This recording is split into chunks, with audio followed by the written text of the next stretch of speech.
Well, hello, my Patreon friends, and I wanted to again give some of the new gardeners a little bit of advice on planting and just some things that hopefully will get you guys thinking and get you in the garden and make it a little bit simpler. Now, one of my last videos I was explaining about proper plant placement and really paying attention to the sun. And as you see, it's 9 o'clock in the morning, and this field is it's partially shaded. Do you see that? Now, there's nothing wrong with it being partially shaded. As the sun goes up, this field will have full shade. And then when later on in the day, that corner over there will actually be, if you see my finger, this whole corner then will be shaded. Now, that's the point I was trying to make in my last video, is picking and choosing what plants need full sun all day and what plants can do without all that sun and be part shade and part sunny. So that again is something that I want to remind everybody when you're planting your garden right now, is to, before you plant, get up early in the morning, look at where the shadows are falling on that garden, if there's any shadows at all, and then check it throughout the day. And then you can kind of plan around that garden plot where you're going to put your certain types of plants. Now, it is about 11 o'clock, and I wanted to show you the difference. See? Big difference. Full sun. Full sun. So the other thing that I would suggest too, and a lot of people ask me about, should I do raised beds? Raised beds, we started off on our homestead with raised beds, and the reason being is because we had no tillable land. We had this, it wasn't even soil, it was hard rock clay. And we bought actually cement blocks because they were cheap. And we knew that they wouldn't rot because, you know, getting railroad ties, you don't want to do railroad ties. You can get treated wood. Everything was treated. So our option was the cement blocks. And even though they were, you know, yeah, they're heavy and we had to level them.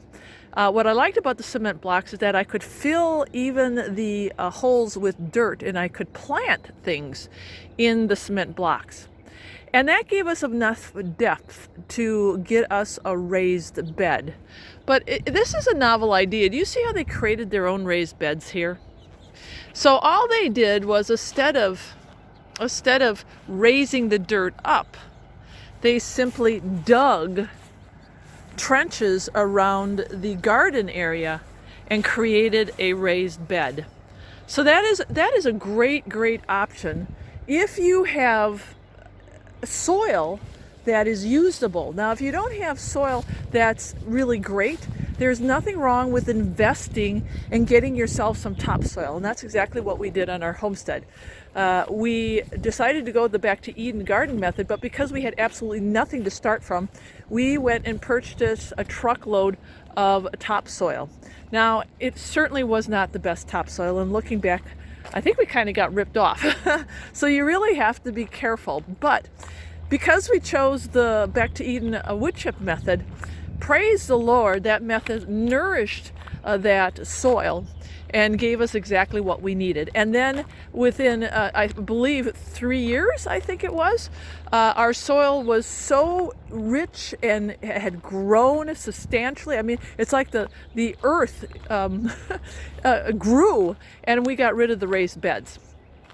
So, you know, those are some options. I'm not a real big raised bed advocator anymore. I think if you use the Back to Eden method, that it kind of defeats the purpose of having Back to Eden, because Back to Eden is a natural method. It shouldn't be confined to a raised bed.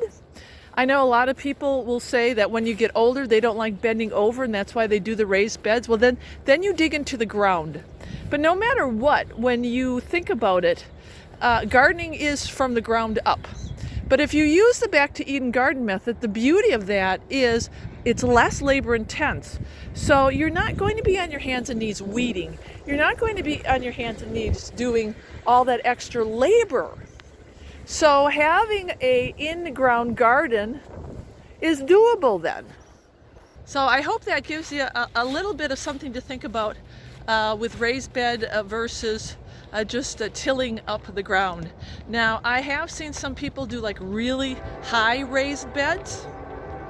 Again, you know, I guess it's a personal preference, but just remember the back to Eden garden method. Yes, you can do it in a raised bed, but you're really defeating the purpose because that soil is going to grow. It's going to create more soil.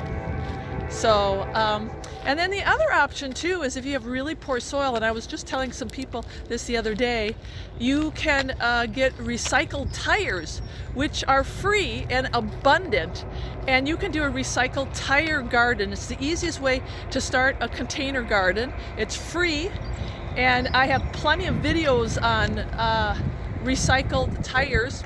And the beauty of it is all you gotta do is get the tire, and say you have a spot like this on the grass, you lay down some cardboard, and then you lay the tire on top of it, and then you fill the tire with your soil.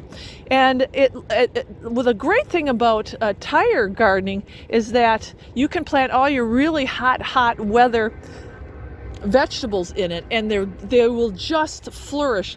And you can put whatever type of soil you want in there. There were some people here trying to grow watermelons, and I told them, you know, watermelons really love sandy soil. They didn't know that, and they had put a lot of mulch around the watermelons. They put it in some rich soil, and I said, you know, get yourself some tires, and you can mix up a real light soil in there with sand, and watermelons do like heat, and you'll have the perfect container for the watermelon. So you see, that is a real doable option, and it's a free option. So there you go, my friends. I'm just, every time I walk by the gardens here at Wildwood, I'm reminded to pick up my camera and give you guys a tutorial for Pateron. So hopefully that helps. And then always I remind people about the green stalk planters. I'm actually getting one. Yay! I'm really happy about it. They're shipping it to Wisconsin. And I'm going to be growing food vertically. And for me, it's going to be perfect for me staying in Wisconsin, because I'm going to be staying in my camper, the small camper. We're going to get that front end fixed up. And that will be my home for a while. And what better a garden to have right outside my door is a vertical planter that can grow a lot within a very small confined place. And I'll walk you guys through using that vertical planter too if you decide to invest in one. They're really sturdily built, and they're actually sending me a portable, I forget what it's called. It's like a little portable wheels, so that you can actually take the vertical planter and move it. All right, I'm going to get this uploaded for you guys and get planting.